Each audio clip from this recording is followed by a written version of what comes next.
നമസ്കാരം. Editor live breaking ന്യൂസിലേക്ക് സ്വാഗതം.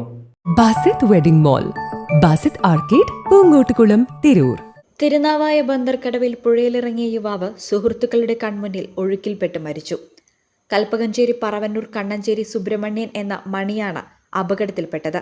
ഞായറാഴ്ച ഉച്ചയ്ക്കായിരുന്നു സംഭവം. ഒപ്പമുണ്ടായിരുന്നവർ തിരൂർ ഡിവൈഎസ്പി ഓഫീസിലെത്തി വിവരം പറഞ്ഞതോടെയാണ് സംഭവം പുറം ലോകം അറിഞ്ഞത്.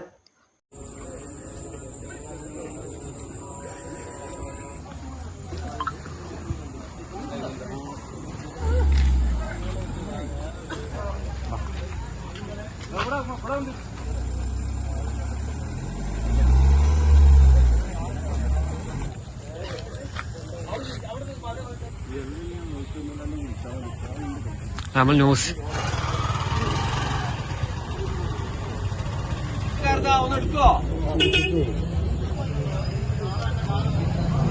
പോയി ഞങ്ങൾ ആളെ കെട്ടിക്കൊണ്ടേ. അയൽവാസിയും ഉറ്റ സുഹൃത്തുമായ ഷറഫുദ്ദീൻ, കന്മനം സ്വദേശി റഷീദ് എന്നിവർക്കൊപ്പം എത്തിയതിനിടെയാണ് സുബ്രഹ്മണ്യൻ അപകടത്തിൽപ്പെട്ടത്.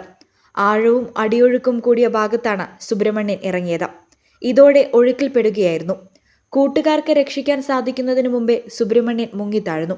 സഹായത്തിന് ആരും എത്താതിരുന്നതോടെ ഷറഫുദ്ദീനും റഷീദും സംഘമെത്തിയ ഓട്ടോയിൽ തിരൂരിലെത്തി പോലീസിൽ വിവരമറിയിക്കുകയായിരുന്നു. തുടർന്ന് പോലീസ് ഫയർഫോഴ്സ് സഹായം തേടി. Senior fire and rescue officer മദനമോഹന്റെ നേതൃത്വത്തിലെത്തിയ VP Gireesan, Abdul Kareem, Adarsh, Ragil, KT Jayesh, home guard Girish Kumar എന്നിവരടങ്ങുന്ന ഫയർഫോഴ്സ് സംഘമാണ് മൃതദേഹം കണ്ടെത്തിയത്.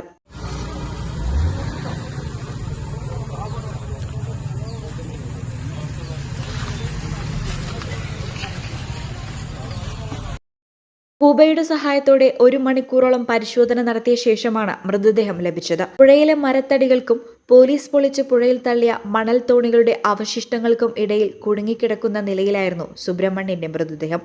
8 മീറ്ററോളം ആഴമുള്ള ഭാഗത്തായിരുന്നു മൃതദേഹം. ശക്തമായ അടിയൊഴുക്ക് തിരച്ചിൽ ദുഷ്കരമാക്കി. നീന്തൽ അറിയുന്നവർ പോലും ഇറങ്ങാൻ ഭയക്കുന്ന ഭാഗത്തായിരുന്നു അപകടം നടന്നത്. ഇതറിയാതെ പുഴയിലിറങ്ങിയതാണ് അപകടത്തിന് കാരണമായത്.